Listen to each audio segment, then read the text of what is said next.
बांस मिशन योजना, कागजों में हरियाली, हकीकत में सूखते किसानों के अरमान, 9 महीने से अनुदान का इंतजार। मध्य प्रदेश। रिपोर्ट डीपी सगोरिया, राजनीतिक कलम। मध्य प्रदेश सरकार द्वारा किसानों की आय दोगुनी करने के उद्देश्य से चलाई जा रही बांस मिशन योजना अब लालफीताशाही और प्रशासनिक लेतलाली का शिकार होती नजर आ रही है।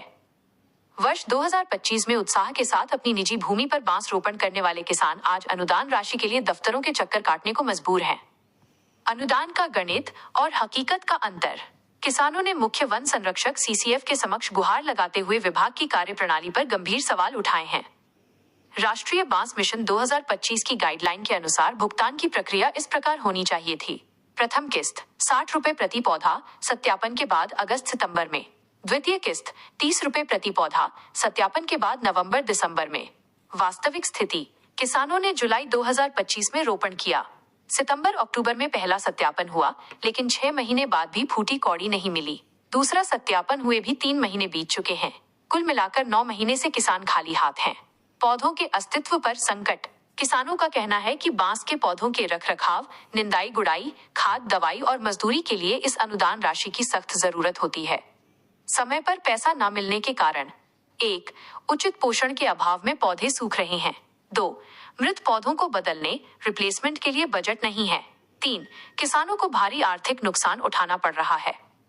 अधिकारियों का आश्वासन। मामले की गंभीरता को देखते हुए मुख्य वन संरक्षक श्री शर्मा ने किसानों को आश्वस्त किया है कि तकनीकी बाधाओं को दूर कर जल्द ही सत्यापन रिपोर्ट के आधार पर रुकी हुई अनुदान राशि का भुगतान सीधे किसानों के खातों में कर दिया जाएगा। राजनीतिक कलम की विशेष टिप्पणी। सिस्टम की सुस्ती।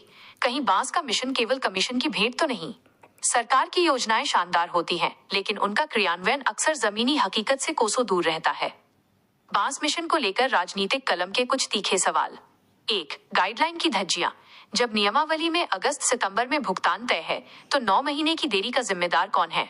क्या जिम्मेदार अधिकारियों पर कोई कार्यवाही होगी? 2. खेती का गणित।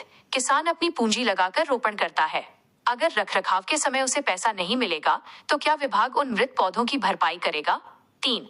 दावा बनाम हकीकत। एक तरफ डिजिटल इंडिया और त्वरित भुगतान डीबीटी के दावे हैं, दूसरी तरफ सत्यापन होने के महीनों बाद भी फाइलें धूल फांक रही हैं। निष्कर्ष, मुख्य वन संरक्षक का आश्वासन शीघ्र शब्द के घेरे में है।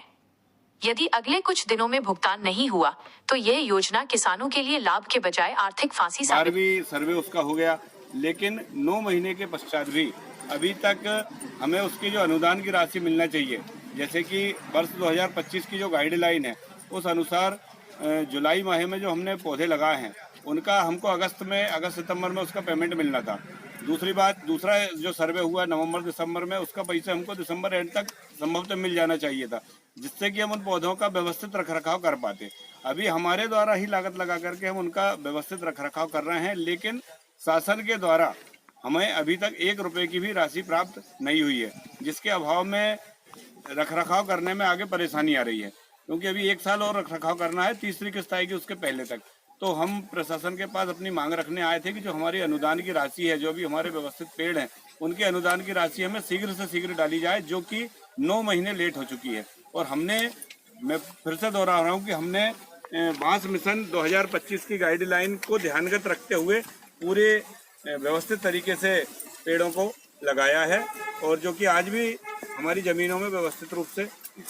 अधिकारी ने आपको जो रोपण राशि है उसको प्रदान करने के लिए क्या आश्वासन दिया? अधिकारी ने भी आश्वासन दिया है कि 1 हफ्ते के अंदर हमारी पहली किस्त की जो राशि वो मिल जाएगी, और हमारा अधिकारी से कहना है कि हमने तो पहली नहीं दूसरी किस्त के भी सर्वे भी हो चुका है और पेड़ भी व्यवस्थित है, इसलिए हमको दूसरी किस्त की राशि भी जल्दी दी जाए। इसके लिए कुछ समय सीमा निर्धारित की है क्या अधिकारी ने? नहीं, अभी तो जो उनके पास जो राशि है उसमें भी पूर्ण राशि देने की बात अभी नहीं हुई है। उनके पास जो 30 लाख रुपए की राशि है, उस राशि में से जितने कृषकों को हो जाएगा उतने कृषकों को दी जाएगी। हो सकता है हम में से कई कृषक वंचित रह जाएं। अच्छा, गाइडलाइन की कॉपी है क्या आपके पास? दिखाएंगे? हाँ, गाइडलाइन की हमारे पास कॉपी है, जिसको हम आपको दिखा रहे हैं। ये व्यवस्थित रूप से हमारी गाइडलाइन की कॉपी है। इसमें आप देख सकते हैं कि जुलाई माह के बाद अगस्त-सितंबर में पहली किस्त डलना चाहिए, और दूसरी किस्त जो है सर्वे के अनुसार नवंबर या दिसंबर के अंदर डलना चाहिए। सर्वे दोनों किस्त के हो चुके हैं। बस 2000। कौन से अधिकारियों द्वारा कराए गए थे? पीसीसीएफ के द्वारा भी सर्वे हुआ है और रेंजर एसडीओ साहब के द्वारा भी सर्वे हो चुका है।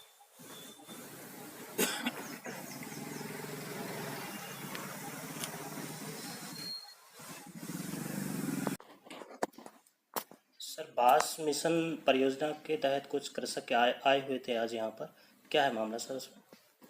बेसिकली ये सभी कृषक जो आए हुए थे वो अपनी प्रथम किस्त की डिमांड कर रहे थे, जिसका जुलाई अगस्त में रोपण हो गया था और उसका पेमेंट भी जल्दी हो जाना चाहिए था। मैं भी 7 दिन पहले ही यहाँ पे ज्वाइन किया है। इशू बस इतना सा था जो मेरे सामने पुटअप हुआ था कि पिछले साल भी 3.5 लाख पौधे लगे थे और उनमें से जीविका प्रतिशत के तौर पे बाद में बहुत ही कम पौधे पेमेंट लायक बचे हुए थे।